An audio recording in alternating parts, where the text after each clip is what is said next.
અનસુયાજીને ત્યાં પરીક્ષા કરવા માટે ભગવાન આવ્યા હતા. એ વાત આપણને ખબર છે. ત્રણેય દેવતાઓ અનસુયાજીની પરીક્ષા કરવા આવ્યા હતા અને એમાંય ભિક્ષાન દેહી કરીને ઉભા રહ્યા ત્રણેય દેવતાઓ. અનસુયાજી ભિક્ષા દેવા ગયા અને કહ્યું લ્યો મહારાજ ભિક્ષા. નહીં, આવી રીતે નહીં, તો વસ્ત્રહીન થઈને આપો. ઓ મહારાજ, અત્રિ ઋષિ હતા નહીં, શું કરે, હિમાલયમાં તપ કરવા ગયા એટલે આંતરનાદ કર્યો. અત્રિ ઋષિને આંતરનાદ કર્યો અને કહ્યું કે અહીં આવ્યા છે ત્રણ ભૂદેવો અને આવી રીતે ભિક્ષાની માગણી કરે છે, વસ્ત્રહીન થઈને ભિક્ષા દેવી. અને જો ભિક્ષા ન દે તો ગૃહસ્થા ધર્મ લાજે. આંગણે આવેલા ને કંઈક આપવું એ ગૃહસ્થા ધર્મની પહેલી ફરજ છે. અને જે રીતે માગણી કરે છે એ શક્ય નથી, તો કેમ આપ? ત્યારે કહ્યું કે માગણી કરે છે ને, અત્રિ ઋષિએ કહ્યું માં ગણીને ભિક્ષા આપી દો. તમે એની માં છો ને તમારા બાળકો છે, એવા ભાવથી આપી દો. આમ આંજલી લીધી અને છાંટી નાના નાના બાળકો બનાવી દીધા. બ્રહ્મા, વિષ્ણુ, મહેશ નાના નાના બાળકો બની ગયા. રમવા લાગ્યા, ખોળામાં રમવા લાગ્યા, એને ચરણ ચૂમવા લાગ્યા, ચરણ સ્પર્શ કરવા લાગ્યા, એને ભોજન કરાવવા લાગ્યા. ત્રિભુવનનું સામ્રાજ્ય જેના ખોળામાં રમતું હશે એ સુખ કેવું હશે એ વિચાર કરજો ભાવ. ત્રણેય બાળકો નાના નાના બનીને રમી રહ્યા છે અને વા ત્રણેય દેવીઓ રાહ જુએ છે. ભગવાન પરીક્ષા કરવા ગયા પણ આવ્યા નહીં. આમાં પરીક્ષા કરવા ગયા પણ પોતાની થઈ ગઈ. વિચાર કરે શું કરવું. નારદજીને પૂછ્યું પ્રભુને કેમ લઈ આવવા. નારદજી કે ક્ષમા માગો. મારી નહીં, અનસુયાજીની. અનસુયાજીની ક્ષમા માગો. ક્ષમા વિરસ્ય ભૂષણ. ક્ષમ્યતામ ક્ષમ્યતામ. ગમે એવી ભૂલો થઈ હોય ક્ષમા માગી લ્યો ને એટલે એ ક્ષમા કરી દે છે.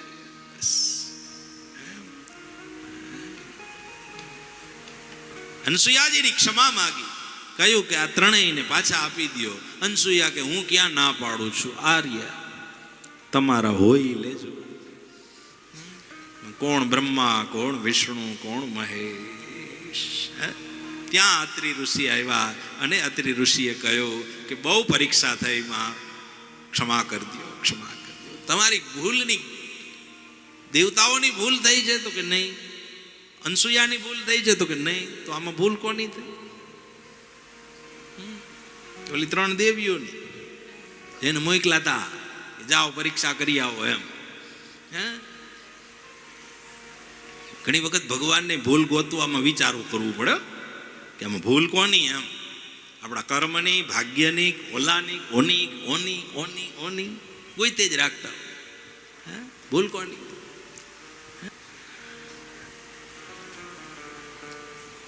એક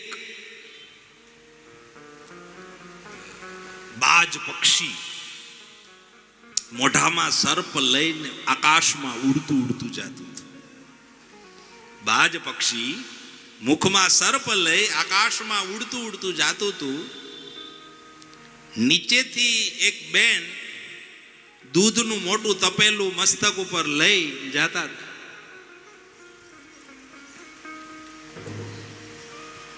બેનનો આર્તભાવ એકદમ, ઘરે જાઓ, આ દૂધપાક બનાવો, ઘરે બ્રાહ્મણો આવવાના છે અને પ્રસાદ લેવડાવવાનો છે, દૂધપાક બનાવવો છે.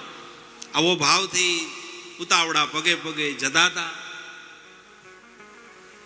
ઉપરથી બાજ પક્ષી મુખમાં સર્પ લઈને જતું હતું ને સર્પના મોઢામાંથી ઝેરના ટીપા એ દૂધમાં પડ્યા. યાદ રાખજો, ઝેરના ટીપા એ દૂધમાં પડ્યા. એ બેનને ખબર નથી. એ તો દૂધ લઈને જાય છે, ઘરે આવે છે. રસ્તામાં ગામનો ચોરો આવ્યો હતો અને ચોરામાં બધાય 70, 80, 60 વર્ષના જે બેઠા હતા બધાય મોટામાં મોટી વિભૂતિઓ ગામની ત્યાં બેઠી હોય. ચોરા ઉપરથી ખબર પડી જાય કે આ ગામ આવું છે. એ બધી વિભૂતિ બેઠી. આ કોના ઘરના? હા, ઓલા હમણાં લગ્ન નો થયા તો કે હા, આ હું તપેલ લઈને જઈશ તો કે એને ઘેરા જ બ્રાહ્મણ જમવાના છે. હા, બહુ મોટકડા, બહુ મોટકડા. આટલું થઈ ગયું, વયા ગયા. વાં દૂધ પાક બનાવ્યો, દૂધ પાક બનાવી બ્રાહ્મણોને જમાડ્યો. બ્રાહ્મણોએ જયમાં. ઝેરવાળો દૂધ પાક જયમાં હોય એટલે શું થાય મારે તમને કહેવાની જરૂર નથી, બધા મૃતપ્રાય થયા.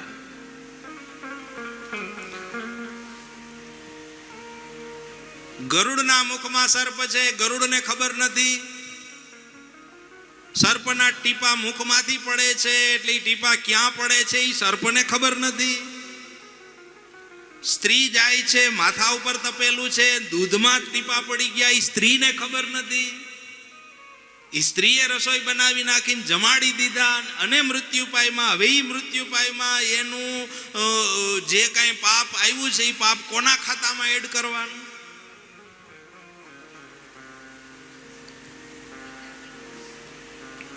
કોના ખાતામાં એડ કરીએ?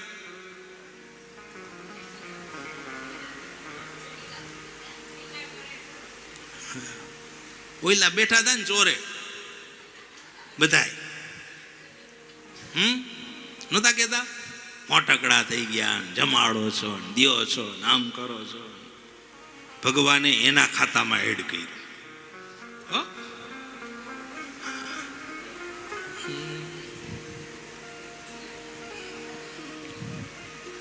ભગવાનને કઈ ગોતવું પડે કે આમાં કેના ખાતામાં એડ કરવું, કારણ કે બધા નિર્દોષ હોય.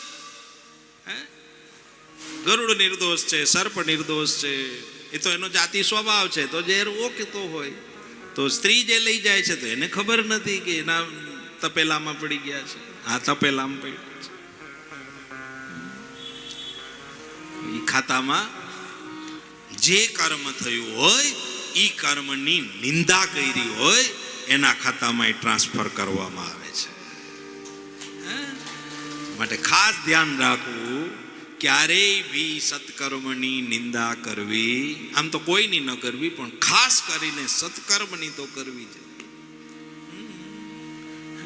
સારું કર્મ કરતા હોય, કોઈ આપતા હોય, કોઈ દેતા હોય તો ન્યા જઈને એમાં ઇન્ટરફેર કરીએ તો બી અપરાધ છે.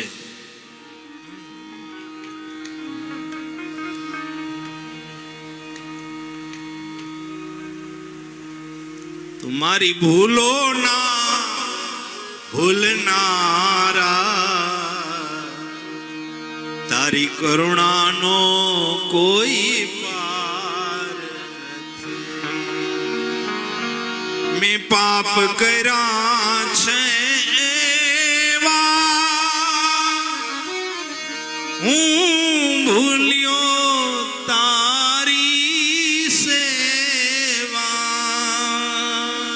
મેં પાપ કર્યા છે એવા, તારી ભૂલ્યો કરવી સેવા. મારી ભૂલો ના ભૂલનારા, તારી કરુણાનો કોઈ પાર નથી. મારી ભૂલો ના ભૂલનારા, તારી કરુણાનો કોઈ પાર નથી. કરુણાના કરનારા, તારી કરુણાનો કોઈ પાર નથી.